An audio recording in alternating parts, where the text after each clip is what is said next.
Welcome back to my channel. My name is Ribeiro and today we're going to be talking about moving into the UK with pets. I just moved recently from Japan to the UK and I wanted to share the process because there wasn't that much information about this, and I think there's definitely someone out there who will find this very useful. How to prepare your pet to come into the UK. You need to have a microchip and you also need 2 rabies shots. On the day that our cats got their first rabies shot, they also got microchipped, and then about a month later they got their second rabies shot. Now bear in mind that the rabies shot is valid for up to 1 year. Make sure you plan your travel around those dates. We knew that we were going to be flying within the next couple of months. That's why we did it. When did we do it? Like November 2021. And then we flew end of Jan. You are going to need a vet certificate, and that is the UK has a GB certificate that they need to be approved. For us, we could actually just get it at the customs in Narita. Those are the things that you essentially need. Bear in mind, you need an EU certificate and a GB certificate because now pet passports are not a thing in the UK ever since Brexit happened. At least coming into France, they were super chill. And then the GB one would be one entry only into the UK. What I did was I called up Narita Customs and I asked them if they can provide me an EU certificate and a GB certificate, and they could do that. So maybe call up your airport customs, see if they can do that for you. I know for sure that Narita can do it. Also the team, wonderful, super lovely, super helpful.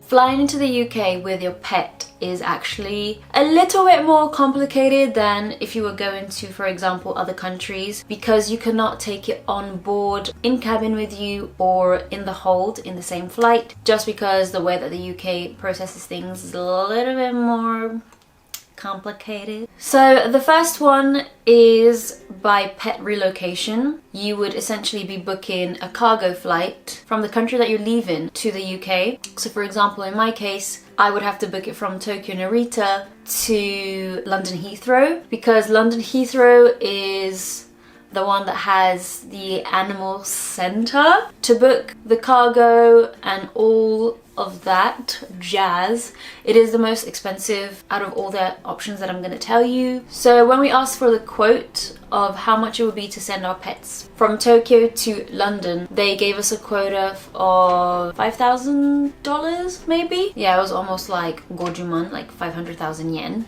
and that's a lot of money. That's a lot of money. The reason is as well that they need to book not only the flight, but they also need to book a place for your animal to be quarantined. If your pet is flying with this cargo air, you do need to make sure that your flight is either 5 days before or 5 days after, so that it's not charged as a commercial flight. So if your ticket and your cat or your dog or whatever pet arrival is more than 5 days from their own arrival date, you could pay up to 40,000 yen, which is like what, $400 or something. Essentially, the pet relocator will take care of all the paperwork for you, all the booking. You just give them a date. They'll try to search a space and date for your cat. Heathrow is a very busy airport, as we know, so you have to be prepared that maybe the pets might not travel on the day that you desire. So it's something that I would really bear in mind, because it's something that I did learn in the process.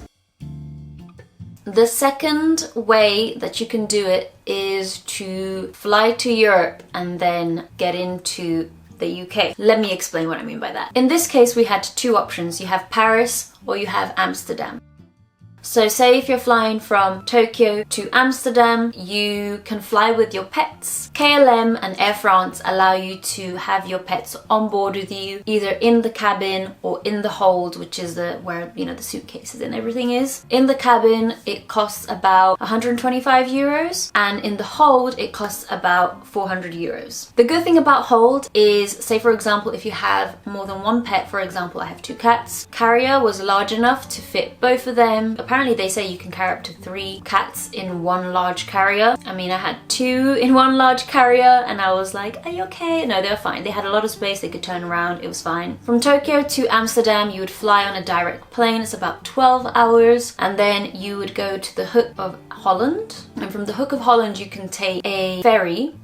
This one is good if you do not have a car, because you can actually literally just go on board on foot with your pet. They have like a cabin where you can just chill. It is a 6-hour journey from Hook of Holland to somewhere in England that I forgot the name. Also, if you're someone who does get a little bit seasick, do think about other options. I do have another option for you. So then what we would do, you'd go from Hook of Holland, take the ferry, 6 hours, arrive in England, and then from England, you just choose to go on the train for whatever destination.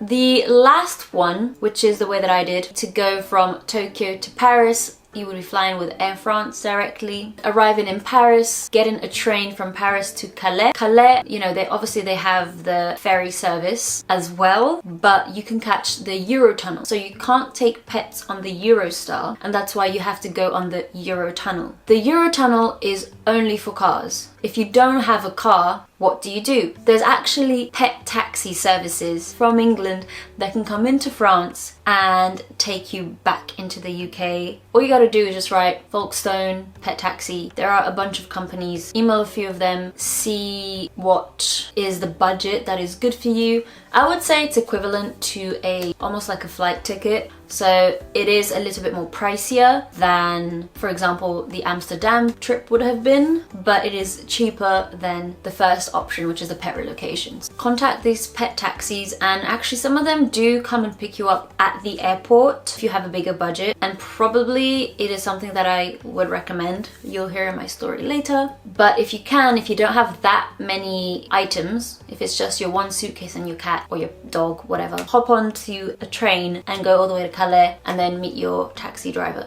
there. And then they'll go through the pet checkup area, and the Eurotunnel only takes 30-35 minutes, which is really fast, like super fast. You enter the country, there you go. Japan is a rabies-free country, so it was a bit easier, but do check up with your customs and your vet in regards to that, if your pets need to quarantine or what. But if it's entering via Eurotunnel, it's just, it goes.